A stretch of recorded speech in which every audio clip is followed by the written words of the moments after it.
Welcome everybody, I'm Scott Hutton. Hutton Broadcasting is my family business. We own 6 radio stations here in town.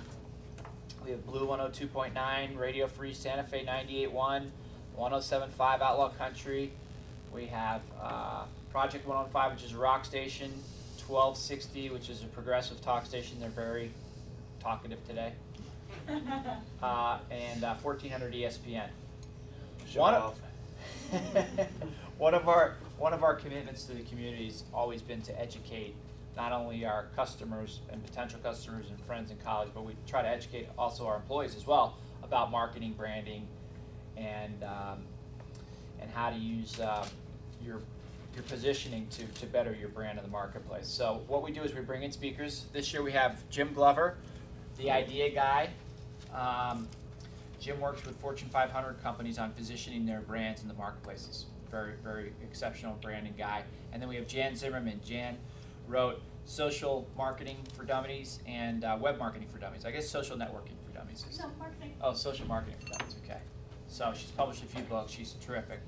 I hope you learned something. I have a commercial I want to play for you first that we play it on the radio stations a lot. So if you listen to the stations, you'll know this spot. It's pretty funny. That's not it.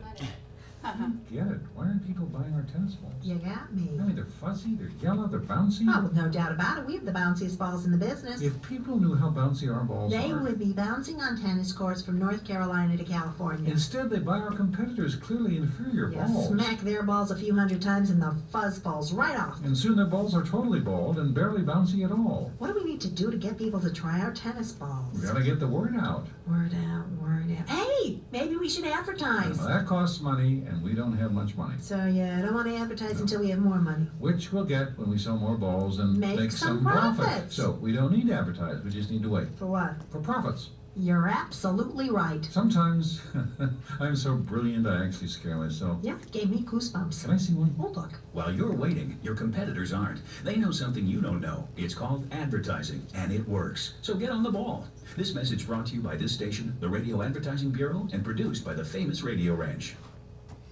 So anyway, with that, I guess we'll introduce Jim Glover. Jim, the floor is yours. Thank you. Also, I would like to do a shout out to Scott Hutton, Hutton Broadcasting, and SantaFe.com for allowing me the opportunity to be here with you today. I really enjoy working with small business entrepreneurs. So Scott, thank you. I'm going to do that as well. Also, it's always a tough crowd right after lunch. So if you're going to nod, just sort of nod in a way that I can, not point at you. I have a question or something. Again, my name is Jim Glover. I'm the founding partner of the Idea Group of Santa Fe. We're a strategic branding and marketing company. Been around about 11 years, not nearly as long as Dave Haydick in the back. How many years, Dave? 30. 30. So I'm trying. I'm getting there. Dave's got me beat there. I started when I was 10, though. Yeah. And we do a lot of work around the state of New Mexico. We work a lot with rural communities. We do strategic plans. We do branding. We work a lot in tourism. I also work with large companies, small companies, nonprofits. So you name it, we're pretty much there. Then at the start of this year, Once a Day Marketing is sort of my new endeavor. And really that was created. It's a daily video branding and marketing blog that was launched on SantaFe.com. We have over 200 video blogs since the start of the year that I've produced. So my hope is that every day you go and watch a little video clip about me trying to inspire you to brand and market. Because I know for a fact that if you spend a little time each day branding and marketing, you are going to have a more successful business. At least I think so. Alrighty, let's start. So we're going to do 3 things today. We're going to make sure you know what a brand is. And all of you have preconceived notions, and I hope when you leave here today that it's all the same, but it might be a little bit different. We're also going to try to get you to understand why branding and a brand is so important today, and today it really is critical. And then number 3 for you is to get you to understand that mind share equals market share, and we'll be talking a lot more about that today. So let's begin, let's have some fun. We are a world essentially driven by brands. Any of you not recognize some of those logos up there? The yellow arches, anybody seen that before? We had a few people last week that, thank you. So yes, so my question to you probably is that today Did any of you go out and frequent some brand in some way or shape or form, or maybe yesterday, or how many of you didn't actually engage a brand sometime within the last 24 hours? Last 24 hours, no brand? Sure. You're at the DoubleTree Hotel. All righty. So, next please. So we're going to start by asking a simple question. I want you to specifically name me the top 10 brands in the world. You have 30 seconds. No. Cadillac, Rolls-Royce. Starbucks, Starbucks. Ford. He's doing good. All right, let's see if he's... Coca-Cola. Coca-Cola, somebody number one. IBM, Microsoft, Google, only been around since 1998. Okay, next. There's the other 5. There's an M word again. And little Apple, they just made the list this year. But I bet you next year they'll be top of the list. They seem to have a product that we all like, and a brand we certainly understand. So, the secret to everything you do in business is behind that red door. Different than that old movie Behind the Green Door, if you remember years ago. But we have a customer that you're trying to entice with your brand to make a profit. Okay? So, we can go with this door, or I can ask you right now, would you like to open door number 2? Remember, let's make a deal. We can just completely go a different direction right now, but I think we probably want to open the door. So let's take a look. What's behind it? It's your brand. And that's literally what drives the success of your organization. It's like the atom of your business. It's so small sometimes, we don't pay attention to it. You need a microscope to see it, but today we're going to give you that microscope so you really understand the significance and importance of that brand to the success of your business in the future. Next, please. So, I am a firm believer that you can brand absolutely anything. So let's take a look at Krispy Kremes. What is that? Sugar, flour, oil, and you guys will go out and find those donuts and pay a premium. It's the same sugar, flour, oil that's used in somebody else's product, but you tend to gravitate towards Krispy Kreme. Next thing, that little swoosh, what company is that? Nike. Nike, good. We're doing good. They use leather, they use rubber, they use glue, and they create the shoe, but they have the ability to convince us to pay a premium for those shoes because we're going to jump higher, run faster, or something, right? But it's still manufactured in the same way. Then on the far left over there, we have P&G's product of Charmin tissue. Okay, remember Mr. Whipple? Squeezably soft. That was a big step of branding history because they got us to really think about a commodity, which was toilet paper, and turned it into a brand that we would rush to the store to buy. That's pretty good branding. My final point again, if we can brand all those other things, we can brand you as well. Okay, next. So, been asking this question, nobody's got it right yet, but what is that? Landscape. Landscape, yeah. Photograph. It's a photograph, some flowers. What that is, believe it or not, is your brand. Doesn't that look good? It's beautiful. Shot at the right time. Flowers are doing the thing they should be doing. You got that blue grama grass. So this is brand identity. This is the perception of your own brand in your own mind. It's really nice, isn't it? As it should be. Now, next please. What is that? Pixelated reality. What's that? That's the reality. That is the brand in the mind of your customers. It's not quite as vivid, is it? Not quite as clear. What you think it is, there's a big difference in what they think it is. We're going to talk about why that is.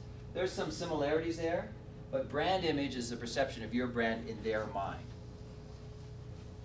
So there's various factors that go into making a brand.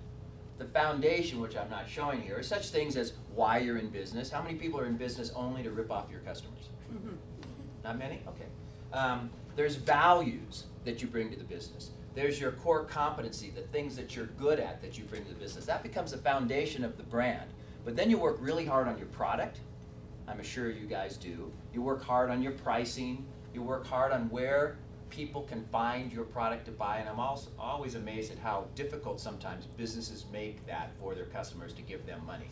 And then there's this little area called promotion, where you share this message with your customers to come buy your product. Jan Zimmerman today is going to be talking a lot more specifically about promotion. So those are the elements, part of the marketing mix, that also make up your brand.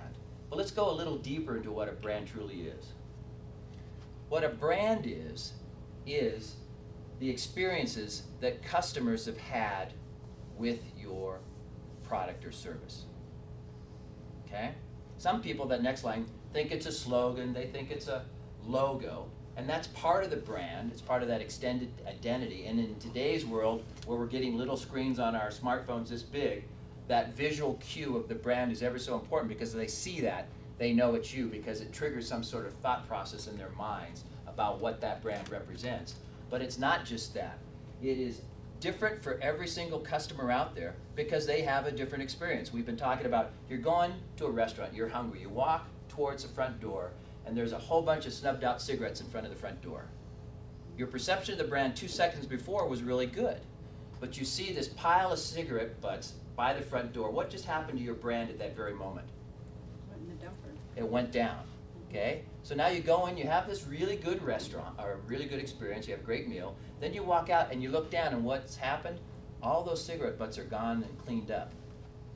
What just happened in your mind as you're walking back to your car?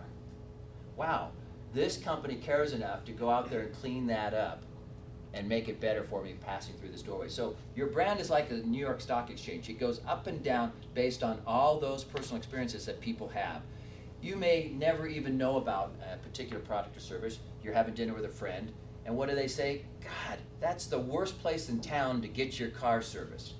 You think you're apt to call that the next day? No. You have no experience other than what somebody told you, but you now have a perception of that brand in your mind. Next, please. So, I'm going to ask you this question. What is a brand? Now, there might be a few clues in the room that will help you answer that question. So does anybody want to take a shot at what is a brand? Anybody? Any guessers? Risk takers? A brand is simply everything. That is correct.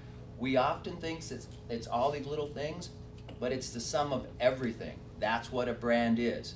If I go and call to have my computer fixed, and I'm now talking to India, and I have not the best conversation, and then just about the time when I finally get this thing to happen the way I want it to happen, the phone clicks off, and then I scream at the loudest I've ever screamed. What happened to the brand at that point? Again, it goes down. So it's every encounter that you have. It's your people, it's your price, it's your product, everything. It's the process of buying your product. Everything is part of the brand. So good, you've got that down, everybody nod? Yes? Okay, next please. So what is branding? Well, branding is that simple process of going through the effort to align what your brand identity is, that perception of what you think your company and your product is all about, with that of the customers. And you keep working at it over time to get that to line up, to come into focus, just like you would inside a microscope. Next, please.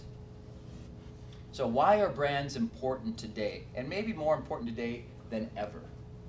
Okay? We have a gazillion choices of people trying to get our money. Every single day there's some sort of offer out there of people enticing us to give them our money. So we tend to gravitate to what we know. And I've been citing this example. Let's say you're on a highway someplace and you get off the freeway to get gas and you're hungry, and there's a McDonald's there and there's a dive. And next to the dive there's 50 cars. And you have $10. What do you think typically is going to happen? Where do you think the typical consumer will go with their $10? McDonald's, unfortunately, right? They don't know that that restaurant has the best burrito in the world. No branding has ever taken part, or it's taken place for them to understand that point. So they buy their McDonald's and they move on down the road, missing out on that great opportunity. We gravitate to what we know. We want to minimize risk. We want to maximize our return, so to speak, related to the expectations we have from that brand. Okay, next. So here's a little chart that we call the explosions of choice. And you can see there's a lot of things for us to choose. Like if we want to try to get to all the websites, I did this just last night. I went to the last website of the 644 million that I hadn't seen before, so I can now check that off my list. But there's a lot of things to do out there, and we've been talking a lot about dental floss. How many choices are there to buy for dental floss? 64. We've come to a conclusion here at Hutton that that's the reason that the world is coming to a grinding halt, Because every day people have to go into Walgreens and spend hours trying to determine the dental floss that they want to buy. So imagine how long it takes to make an important decision, that like buying one of your products or services. So let's have a little fun here. Want you to think about the top cola brand in the world. I've already given you a big clue, so if you miss this one, something's really wrong. All right, so shout it out. What do you think is the top brand? Coca-Cola. All right, let's see. Ah, you guys are very good. Now, what do you think the second top brand in the cola world is? Pepsi. Pepsi. I've heard of that one before. Ah, there it is. Now it gets a little bit more difficult. What's the third? RC. RC. RC. Survey says RC. Very good. Some of the sessions we've had, they couldn't quite get number 3. Point being, even as big as those 3 brands are, 1 and 2 is very, very much in the top of your mind. That's mind share. So when it comes down to making a purchase, something pops into your head and you go and you make that purchase. Let's try another one. Okay, toothpaste. What's the top Crest. brand? Crest. Let's see. Very good. She was at yesterday's session. No, I'm kidding. Next, what do you think is the second one? Colgate. Colgate. All right, now, third. Sensodyne. What's that? Sensodyne? Aquafresh. Aquafresh? Never. Arm & Hammer? Go for it. No clear winners. So again, even as big as Tom's is, not one of you mentioned it. So the point being, mind share. It's ever important to have mind share when you are in the marketplace. Now these are the big boys, right? They know how to brand, they know how to market. So it doesn't probably work in Santa Fe. What do you think? Well, I'm not so sure about that. Let's go to the next example. Now I want you to think about what restaurant in Santa Fe offers up the Maria's. best. Oh, Maria's. I didn't get the sentence out. All right, let's see. Very good. Okay. How about number 2 for margaritas in Santa Fe? Did somebody? I like the Shed. All right, every Tomasitas. And the Shed. There you go. So, even on a local level, branding works. Why do you think these companies are successful?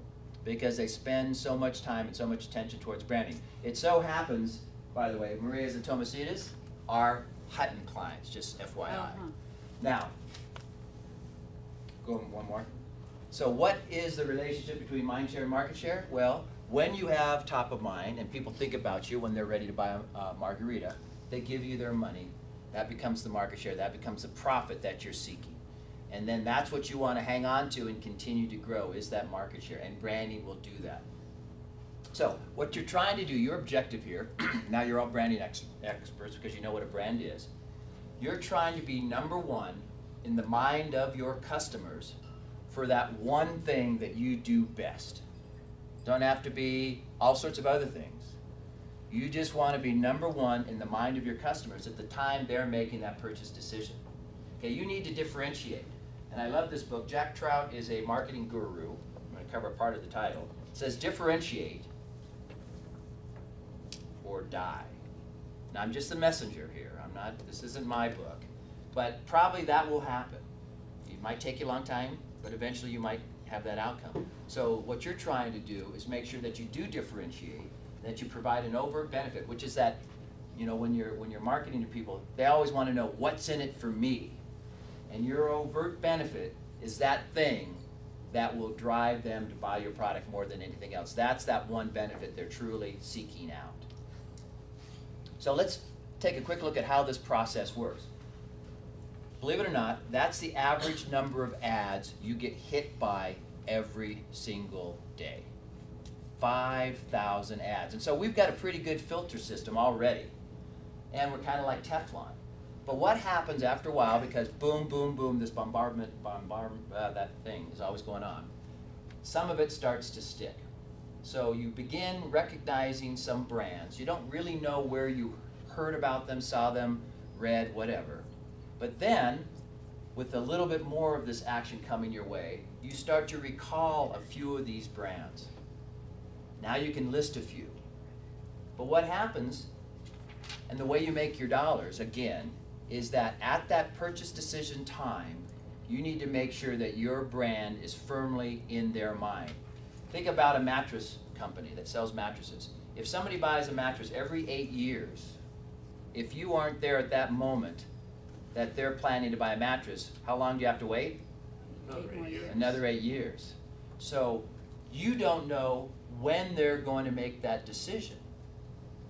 That's why you have to be branding constantly, so that at that time when they're ready to dole out the money, they're thinking of you. Oh, there was one thing that said brand dominance. Final point there is that a long-term goal would be the only brand in a category that somebody thinks about at that time. I'm sure Maria's would love that, but I don't know if that's ever going to happen in Santa Fe. I think Tomasitas will be around for a while. Next. All right, so this is an example of all the possible customers that you might have in your particular category, wherever your form of business is. This is the now mature category for a product or service, meaning that nobody really dominates. Nobody has top of mind or is leading all the categories. Okay? This means you have opportunity through your branding effort to stake out some serious turf. Now, what happens is that if you aren't branding, there's a lot of undecideds. How can they choose your brand if they know nothing about your brand? You might have a few blue mooners who are just stumbling along and they see your product however it happens and they buy your product. You might have some zombies. Zombies are really good. Zombies like your product, however they find you, until something happens, like they smell new blood in another direction. They're not very loyal. They'll just eat anybody. Yeah, they'll just go in the other direction. What you're really trying to cultivate are brand lovers, people that will go out of their way to use your brand, refer your brand to other people, and so forth. So that's really what you're trying to do. What we're going to do next for you is we're going to show you a little video clip that gives you a better sense of the undecided. Because these are people that really are looking for answers. And what you're trying to do as a branding expert is to give the answers to their questions. Let's take a look. This election will determine the future of our country, and this election will be determined by the undecided voter. It seems that more than 96% of voters have already made up their minds about this election. Well, I guess some of us are just a little bit harder to please. We're not impressed by political spin or 30-second sound bites. Before you get our vote, you're gonna have to answer some questions. Questions like, when is the election? How soon do we have to decide? What are the names of the 2 people running? And be specific. Who is the president right now? Is he or she running? Because if so, experience is maybe something we should consider. How long is a president's term of office? 1 year? 2 years? 3 years? Or life? As for life, frankly, we're not comfortable with that. We don't need to be electing a dictator. What happens if the president dies? Has anyone thought about who would replace him? What's your plan, gentlemen? Can women vote? Because if not, as a woman, I've got a big problem with that. And by the way, if men can't vote, in my opinion, that's just as wrong. You hear a lot about our dependence on foreign oil, but just what is oil? What is it used for? Can a woman have a baby just from French kissing? If you burp, fart, and sneeze at the same time, will you die? Where's the power cord? we are America's undecided voters. There's still a lot we don't know. And we want answers. Low Information Voters of America is responsible for the content of this advertising. SNL. So I think you get my point that you need to spend a little time branding and marketing to educate your potential customers. So in a mature market in a particular category, like we were talking about with Maria's and Tomasitas, what's happened is that they have captured market share through their branding efforts. So now all of a sudden you see their brand over there. They have a lot of brand lovers, don't they? People that will go out of their way to buy their margaritas and take friends and talk about it. They also have a lot of zombies. Maybe those zombies will go back and forth between Maria's and Tomasitas, but they're pretty good customers as well. So zombies are good to have. But you notice that the blue mooners and the undecided, they're way, way down, and that's what you're really trying to do, is that you want that customer base that's seeking your product to be thinking about you all the time. Next. So it's not just about awareness. Oftentimes marketers think, boy, I just got to let everybody know about my product. And that's not really the case, because not everybody is necessarily interested in your product. Okay? So you want to make sure that it is relevant and that it resonates, that message will actually sink in. Next, please. How many people have heard of Ballet shoes? A couple of you, okay? Ballet shoes is a big global shoe manufacturer. They have very high-end shoes. I'm not typically spending $395 to knock around Santa Fe in my shoes. Probably some of you aren't. So despite all that marketing and branding they're doing, it's not very relevant and doesn't resonate with you, does it? So the same thing needs to be true. When you are sharing your message, you want to make sure it's falling on people who want to hear it. Next.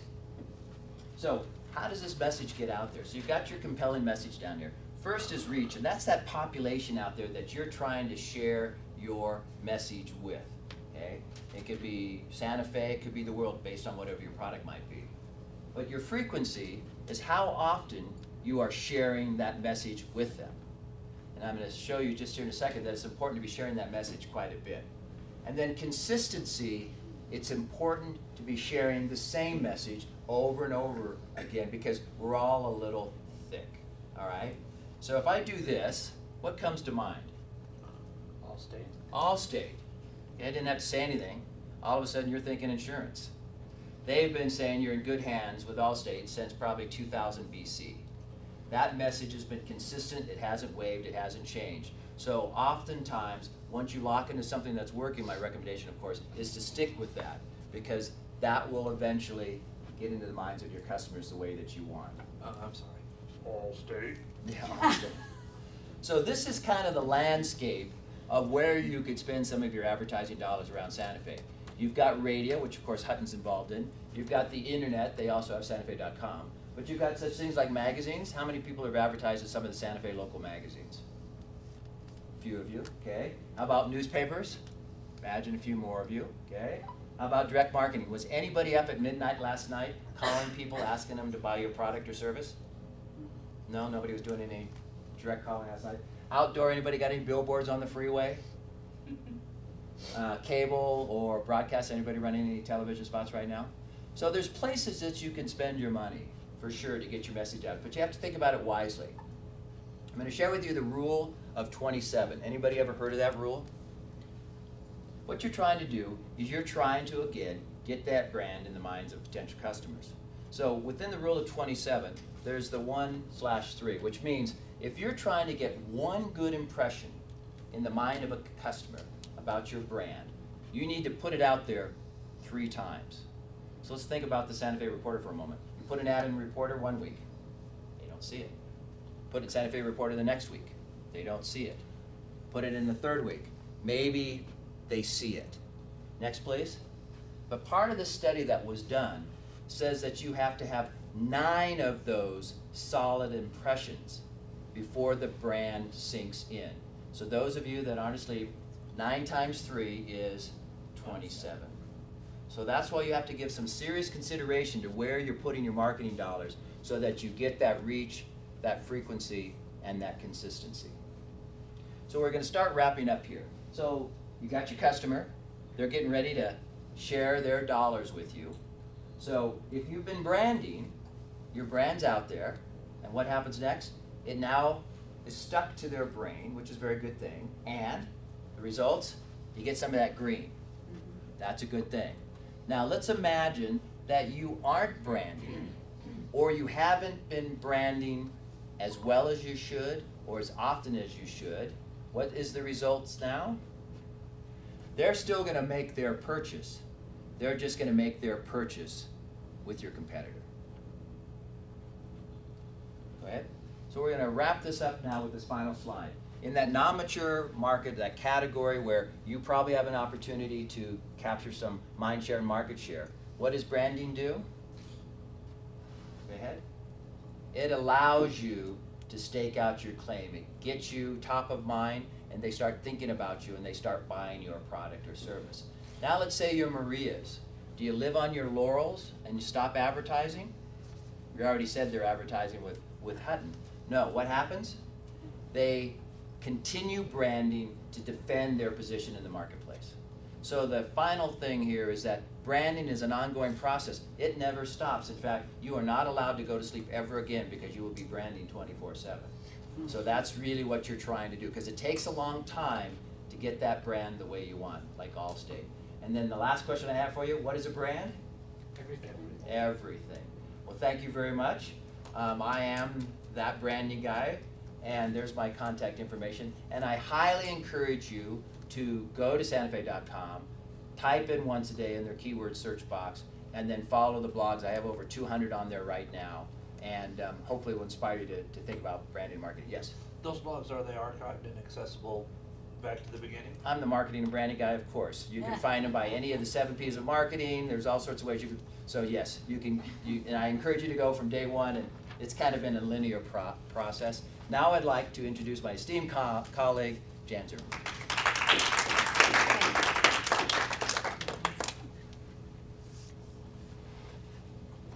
Thank you all for staying here. Jim's going to be a hard act for me to follow, so I hope I can keep everybody awake. My pattern line is not quite as good. I don't have quite so many one-liners as he does, but I'll do my best. I'm the author of Web Marketing for Dummies and Social Media Marketing All-in-One for Dummies, second edition of which comes out Monday. Yay! After 6 months of working from midnight to 6 a.m. every night, I'm really glad to have that book coming out. I also am the owner of Watermelon Mountain Web Marketing in Albuquerque, and we provide web marketing services, all kinds of online marketing services to businesses of all sizes and types everywhere around the country. So I'm happy to do that. And what I'm going to talk about today is why market online. I'm going to talk to you about comparing paid advertising to social media and what you can accomplish with paid advertising.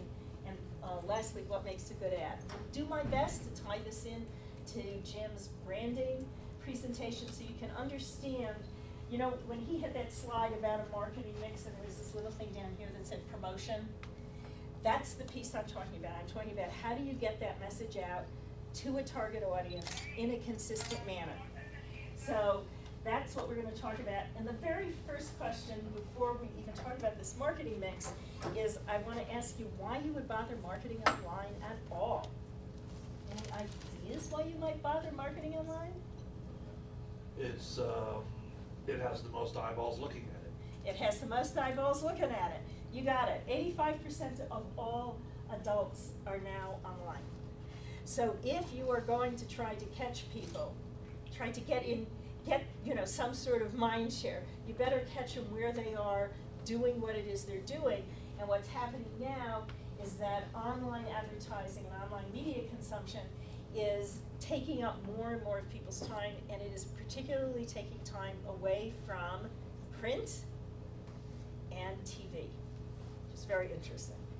So it's not taking time away from radio, which Vera's going to talk about, but it is taking time away from print and TV. And so those are the areas that you see when you look at how advertising dollars are spending. Those are the places that are losing ad dollars, and online is increasing. Okay, this is what an online marketing mix looks like, and it seems at first to be a little intimidating. Okay, the only thing you need to be intimidated by is the first box. Okay, you cannot do online marketing without having a website or a blog or a landing page or something with your own domain name on it that you can market. Because you do not want to say in an ad, I am at facebook.com/this is my website /2478913. Okay? You need to be able to consistently direct people to your own web presence. And that's what search engines are looking for. They don't really do well when you're a page on somebody else's website.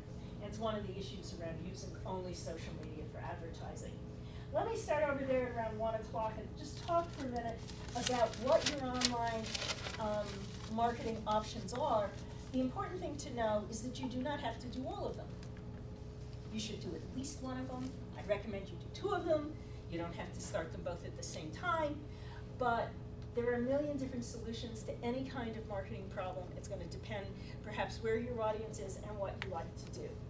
So for instance, I have clients that I could never get to write a paragraph a week, let alone a paragraph a day, let's say, for a blog, but they will tweet because it's 140 characters and they don't have to spell.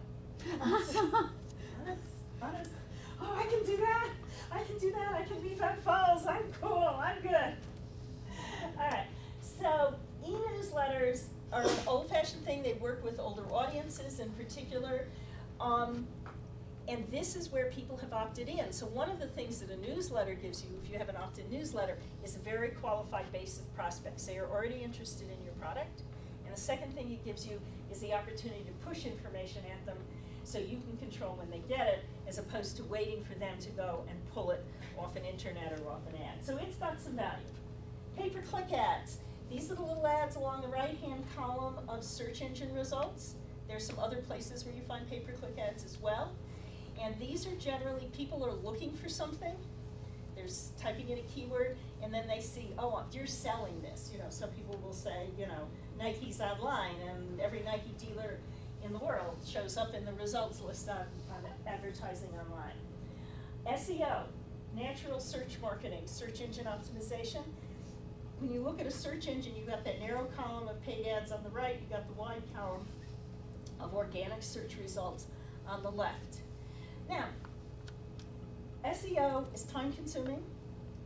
It doesn't cost dollars, it costs time, but we have a little problem because, as Jim pointed out, there are now 644,000,001 websites out there, and you have to compete against all of them. And we had somebody here from St. John's in an earlier session. So his students might be okay. If you're doing doctoral research, you go to page 2 of search engine results, but they're the only people I know who do. So the problem with coming up, and forget ever coming up on one keyword term, those spots are like forever taken.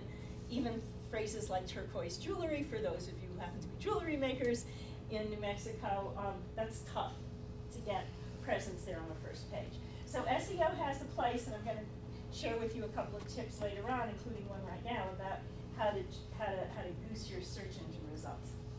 How many of you do press releases? Any of you do press release? Okay, press releases in general are a wonderful way to get relatively inexpensive publicity, and most people do them in a traditional way offline. Do them online, post them on something like pitchengine.com, which redistributes them to all the news services online. I mean, there's paid versions of how to do this that get you even more. They dump you into 10,000 reporters' mailboxes. But online press releases are absolutely loved by search engines because they think, oh, these people must be important. Somebody's written something about them. And so if you post your press releases online, you goose your natural search results without having to optimize a single page. Isn't that nice? Okay, so press releases, pitchengine.com has a free option for 30 days. Just do it. Be done with it. Okay, the last two over on the right-hand side are what I really want to spend some time talking about today. One is social media, and the other is paid banners. Paid banners or display ads are real easy to tell apart from pay-per-click ads. Banner ads have pretty pictures in them. Not the little tiny pictures, like on Facebook ads, but big pictures. Okay, let's take a look at the next slide.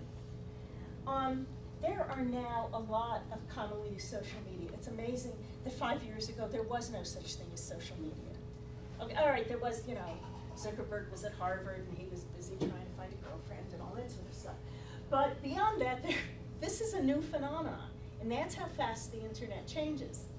So what you want to be looking at is the fact that, oh, this looks like a lot of wonderful opportunities for reaching people, because I got all these people who are spending all this time doing social media.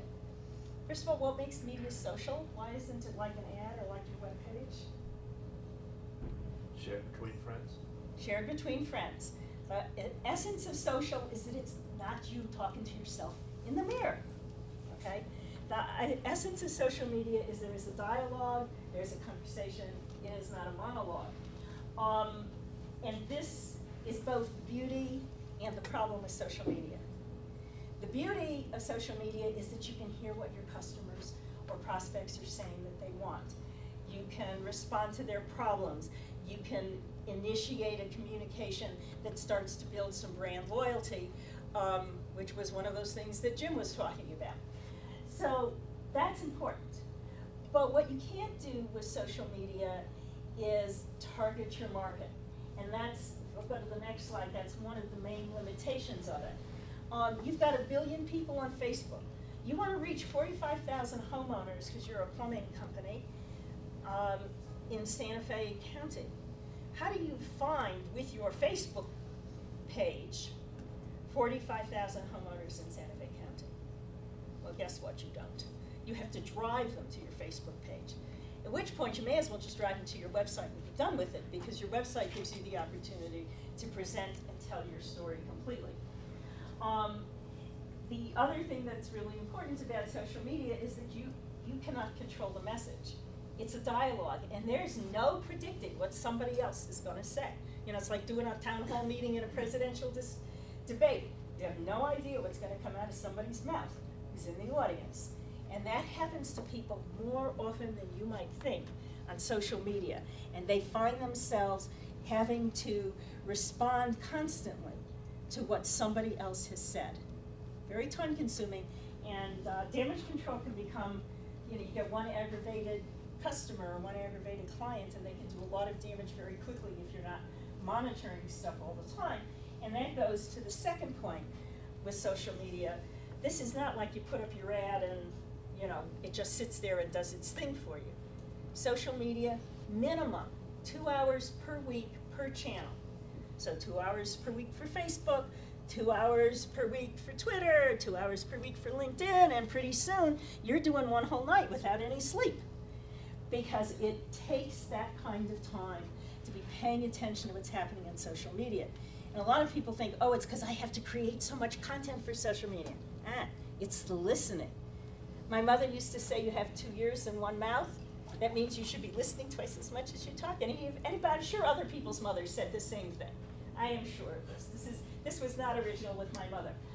But you should be, and it's a test for you of how effective your social media channels are.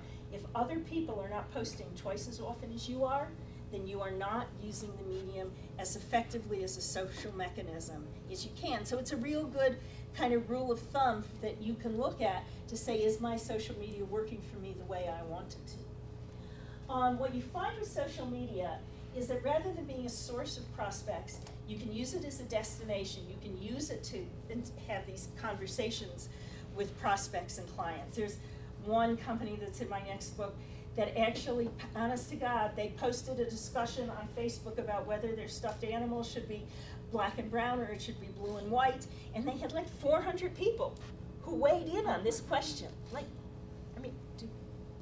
to me, it's like, people care about this? And the answer is, the people who were buying their stuffed animals, they cared. They were voting.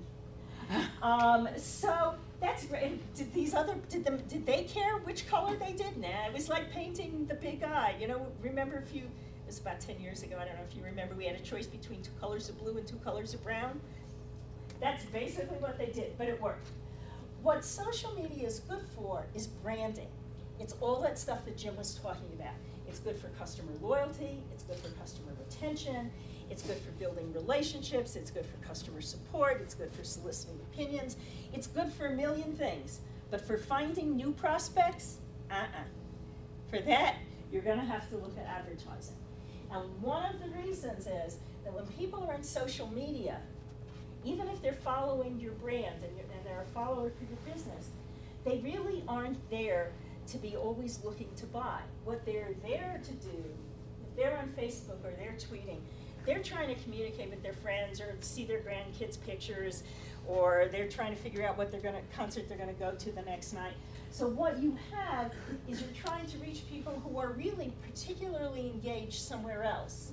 And for advertising to work in that environment, or for prospecting to work in that environment, it's very difficult. So there was this fantasy that was going to happen in social media, is that people would recommend a product to their friends. That happens maybe one time out of 100,000 posts. Okay, so this is not a really reliable form of viral marketing. Every once in a while something might catch, but it's, one time out of a million or whatever. So you can't rely on social media as this idea. I mean, it was a nice fantasy. And then they even started on Facebook and on Twitter to try to interrupt the feeds, the messaging stream, with advertisements. And the communities rose up in such horror that they all pulled back and said, ooh, we can't do this. Yeah. You know, because I'm busy, you know, following this communication or reading all these things on this hashtag, and I don't want to know about this stuff. And they had to take it down, which is part of why Facebook's stock price fell, because they can't figure out how to sell ads. Next. Okay. Yeah. Look, I don't want to take a lot of time because I know we're kind of tight for time here for today, but just real quick, how many of you are doing any kind of paid advertising, either pay-per-click or banner advertising online? And what kind of business do you have? What's your business? And what do you make or sell? Herbal creams and lotions. Okay. Nice product line. They effective for you? Not really. Okay. Well, come talk to me. Maybe I can help you find a way to make them more effective for you. And how many of you have some form of social media presence? I don't care if for your business, not for yourself. Facebook, Twitter, LinkedIn. About a quarter of you. Okay. Have any of you started to experiment with mobile marketing? This is stuff that's going to show up on cell phones, either a premium ad in search results or a small ad on somebody else's mobile website. How many of you have your own mobile website? Okay. You heard it here first. Over the next 2 to 5 years, mobile marketing is going to be where it's at, and you need to be thinking about this. Because there are people who are saying in 5 years that we are going to be untethered from the desktop computer. Everything is going to be tablets. Everything is going to be smartphones. The old way we had of doing computing is going to change, which means that you are going to be marketing to people who are increasingly making decisions in a very short time frame. There are a lot of impulse buyers who are out there on mobile. I got to find the cheapest place to buy gas that's within half a mile because my tank is empty. I need to find somebody else who sells this pair of shoes, whether it's Bally or wherever, Prada, whatever it is, but you've got to find people who are your decision-making window. It's not going to be 8 years like for a mattress. It's 90 seconds. They get in the car, they say, let's go buy a mattress. Oh, who's close? Ding, ding, ding, ding, ding, ding, ding, on their mobile phone, and that's how they're going to decide where they're going to buy. So your presence in mobile media and marketing yourself to be ready for that is going to be one of the next challenges coming up. This is to keep you from being bored doing marketing. Next. Okay, so what does online advertising offer you compared to social media? One is a very targeted market, because if you pay attention to what you're doing, you can find an extremely targeted audience. Number two, you can integrate it easily with other advertising, whether it's radio or print or whatever, because you can drive people to your online presence very easily. And if you're not sure how to do this with redirects and tracking URLs, come see me, because it's really easy to figure that out. And you can co-promote it. Remember, you see all these little, we call them chiclets. You see all these little icons, one with the T and the one with the F, and pretty soon I think we should be spelling out respect, but anyway, we don't have the right social media to spell that yet. But the whole point is that you can connect all your media with everything else, and that actually helps build an audience for you. Next. Okay, what really doesn't, what always surprises me when I work with people in terms of online marketing is that they're really whizzes at the kind of marketing they're already doing, and then they think they should forget it all because, oh my God, this is a new technology. And what I really want to emphasize for you guys is what you already know about marketing is still true. Nothing has changed, and what you want to do is think strategically about what you're trying to accomplish. You wouldn't take an expensive series of print ads without having a start date and an end date, and know what the audience is, and know what your message is, know if you're going to change the message partway through your advertising flight. You would know all these things. Same thing when you're doing online advertising. The other thing that's really important, and which you would always do in print or any other advertising you're doing, is target different ads for different audiences with different messages. So let's just take a quick look, because one thing I will tell you, every one of us with 5,000 ads a day is an expert at decoding ads. Okay? We may not be teaching our kids to read and write, but man, we're teaching them about advertising. So let's take a look at this ad for Hotel Santa Fe, Santa Fe's only Native American owned hotel. Tell me who that ad is aimed at. Who's the target market for that ad? Tourists. Tourists. Which tourists? Are you talking people from Albuquerque coming up, people in the Drive area, people nationally, people internationally? Which tourists? National and international. National and international because? Because that's what tourists are. They're the out-of-towners coming here to visit. They're the out-of-towners coming here to visit. What's special about the message in this ad that's particularly appealing to national and international tourists? Some folks are particularly attracted to this region of the world because of the Native American population. Right. They are looking for an experience. You're able to piggyback on a reputation for New Mexico that has been actually cultivated by the state and a lot of other people about this is a place to go for this and Fred Harvey for this Native American experience. I mean, it's why the Dude Ranches were an attraction, just like the Native Americans. The cowboy and Indian mythology in Canada, Japan, and the UK and Germany is astonishing. And other parts of the country. If they live in Colorado, or they live in Arizona, or they live in Texas, they already know about the Native American experience because it's part of their daily life. So that ad is probably not targeted at people who are in the Drive market. Okay. What age range is this targeted at? Retired folk. Retired folk. Because? They have the time to travel. They may have they may be able to cover their expenses for longer term vacations. Okay. Santa Fe as a whole does get an older tourist market. We know that. They get 50 and up in the tourist market. Even if you didn't know that, how would you know that this ad is targeted at an older tourist? Would a 20 to 30-year-old find this ad appealing? No. They're gonna have a couple of young people, running around and more sedate, I guess. It's sedate. It's sedate. Okay. What about gender? Any idea whether this is aimed at men or women? Because of the purple. You think maybe the color has an impact? Okay. And therefore you think it's aimed at? Women. Women? Okay. Any other thoughts? Okay. Yes, it is aimed at women. And there's several ways that you know that it's aimed at women.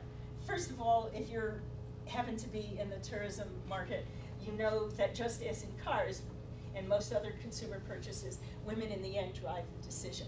Women make almost 100% of all bed and breakfast reservations. They're going to pull some of the people who might make a B&B reservation to make a hotel reservation.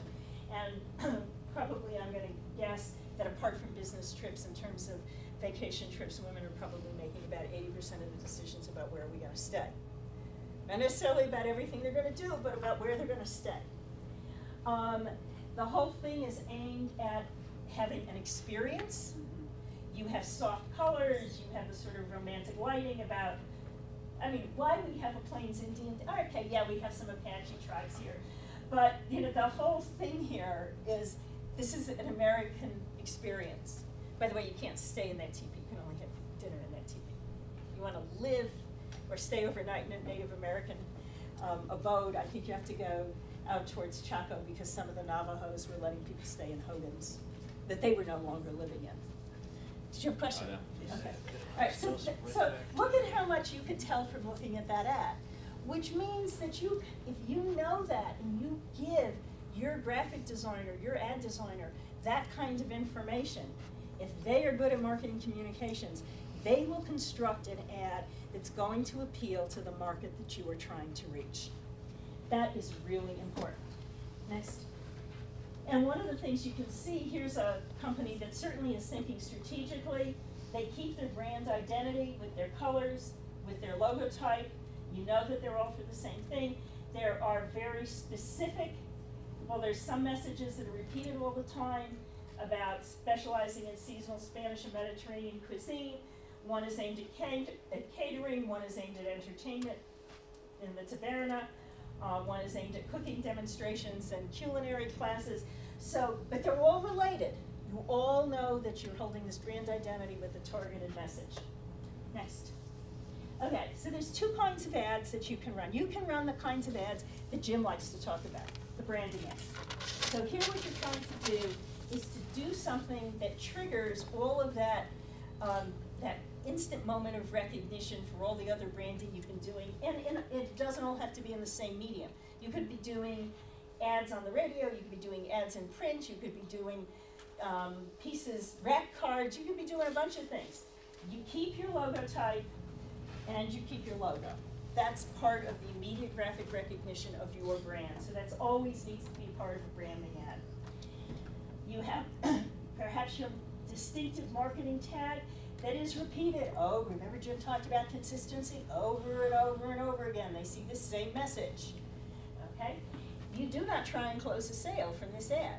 In fact, these kinds of ads, if you do branding ads, you should not expect high click-through rates, because what you're aiming for here is mind share.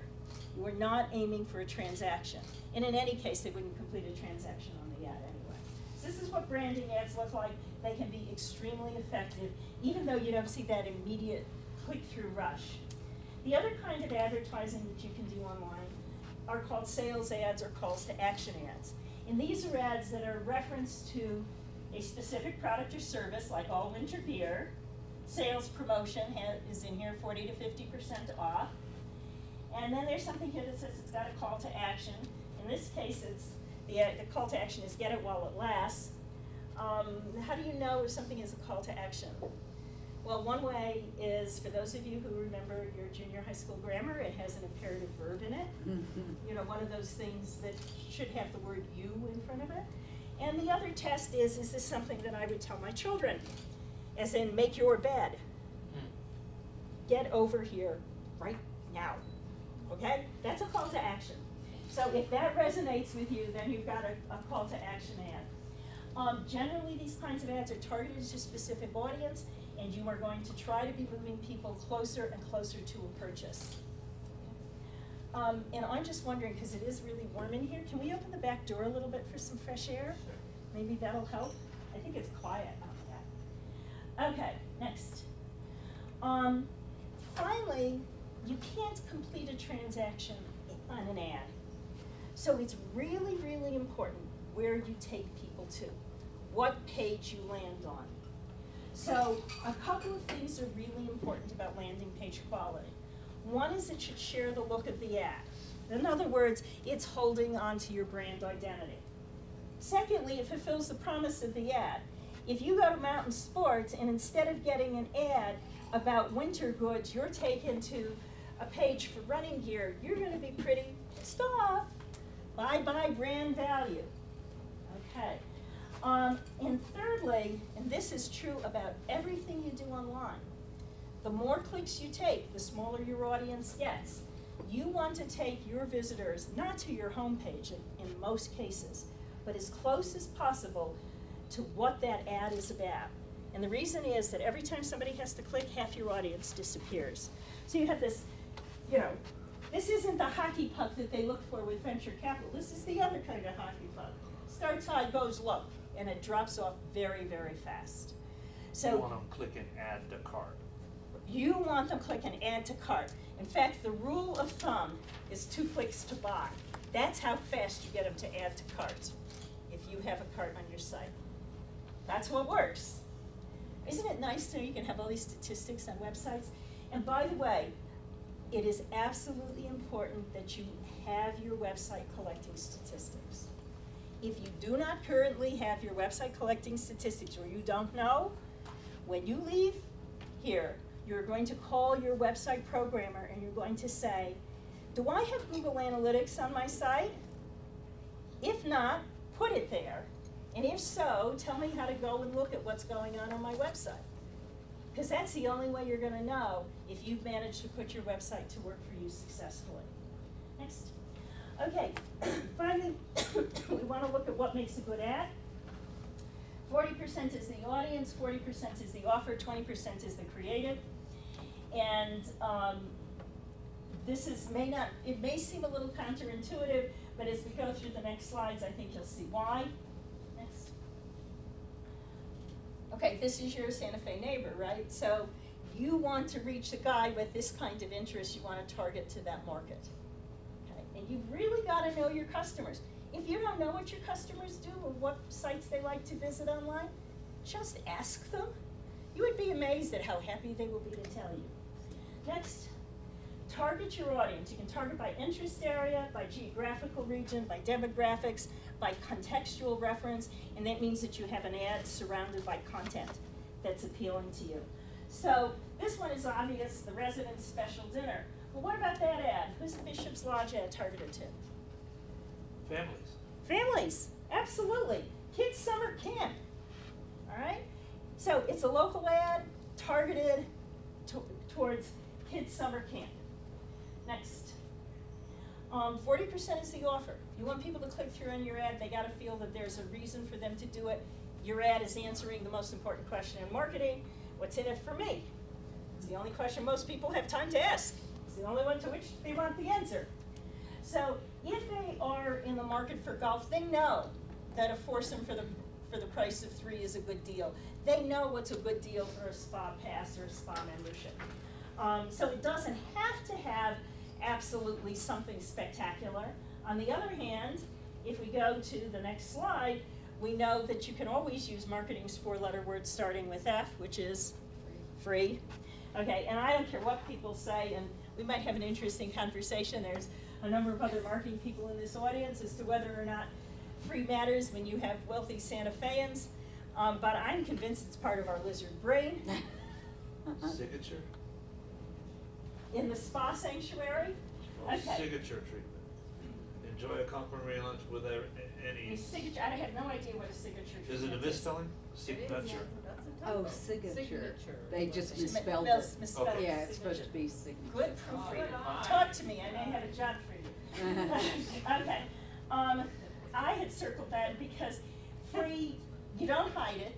If you've got it, flaunt it. These people hit it. And if you want to do it, you know, with a little classier tone, well, of course, we just add more syllables and call it complimentary instead of free. Next. The other important point about good ads is that they sell benefits and not features. So let's talk about the difference. This is actually something I saw in the back of a U-Haul truck. It's a picture of a dolly. Now, if I were selling features, that was the left panel of the truck. The right panel of the truck might have said something like this: how many cartons you could put, how much weight you could put on it, blah, blah, blah, blah, blah, blah. Instead, it talked about benefits. So what do you think the right panel of the truck said? Benefits. Save your back. Save your back. One more. Save time. Save time. You guys must have written this one. That is exactly what was on the right-hand column of the panel truck. They didn't even bother with the price. They were just renting dollies. Okay, next. And of course, you rent the truck and you go to open it and you say, oh, I should have gotten a dolly. Run back in. Do an upsell. Okay, 20% of what makes a good ad is the creative. And what's important here is this is what's going to reach the lizard brain. How much time do you have to capture somebody's attention? And David, don't tell people. 10 seconds? 4 seconds. 2 to 3 seconds. You have about the time somebody going past a billboard at 70 miles an hour. Well, in New Mexico, it's 85 miles an hour. Okay. But you don't have time to catch their attention. They are not reading fine print, okay? They're going on their tablet, or they're going click, click, click with the mouse, and they're out of there. So you've got very little time, and here's where good graphic design really pays off, because it's going to catch the attention of that pre-rational, brain, the remnant from our early evolution. So next, I just want to emphasize that it doesn't matter what size your ad is. You can do good creatives at any size that will catch attention. Just some vocabulary. The vertical ones are called skyscrapers. The square ones are called rectangles or inline ads, and they're generally surrounded by content, by text, because it makes it harder for people to ignore them, because the ad is interrupting their flow of text. This is your standard banner. This is called the leaderboard. A premium ad often is at the top of the page, gets the most attention. That's a half banner, and the little one's called an ear or a button ad. Next. Okay, couple things that are interesting to think about. I don't know about your experience with small business, but in my experience, small businesses don't spend money if it doesn't work. So the point here is that 21.5% of advertising dollars, online advertising dollars in 2011 went to display ads. Now, a great deal still went to pay-per-click ads. Those are those text ads that are on the right-hand side of search engines, because people are searching for something specific. But that message is saying to me, businesses still think display ads work, and we would be seeing that pie shrinking, and instead it's expanding over time. Next. Okay. Do you think display ads work? Is that what you think is best? Do I think it's best? Uh-huh. I think it depends Most on your effective. market. And I think it depends on what goal you are trying to accomplish. So for some businesses it's best. For some businesses a pay-per-click ad may be best. For some businesses a combination of the two may be best. So it really depends. For branding, you cannot brand with a pay-per-click ad. It just doesn't work. You can't carry across a message that anybody's going to pay attention to.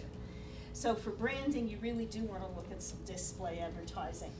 For sales, it's going to depend, and you may want to do both, and you may have an intricate balance of, we're going to use a display ad in this website because I've got this kind of audience, and I'm going to use a pay-per-click ad because it's maybe more cost-effective. Let's say if you're trying to sell turquoise jewelry nationally, you might, then they're not coming to the SantaFe.com site. Thank you, somebody, for turning on air conditioning. Yeah. Okay, real quick, just to understand that click-through rate varies by industry. We already talked about the fact that branding ads will pull fewer clicks than sales ads, which seems reasonable. Most people don't realize a static ad will pull more clicks than flash. Now, some of that, particularly in Santa Fe, is because Flash is not supported by any Apple products and it's not supported by mobile media. Santa Fe has, I think, a higher penetration for Mac products than any place except the Apple campus in Cupertino. Wow. It's about 15%. Every place else is about 5% Macintosh. Not here. City different. You're talking to somebody who's been to the Santa Fe Mac users group. Okay, so you know. Okay, so you know that could also influence what the statistics you see here. But the important thing is to understand that these are not huge cascading numbers that you see from display ads. Next. Takeaways for today. Display ads can be a very effective component of your online marketing.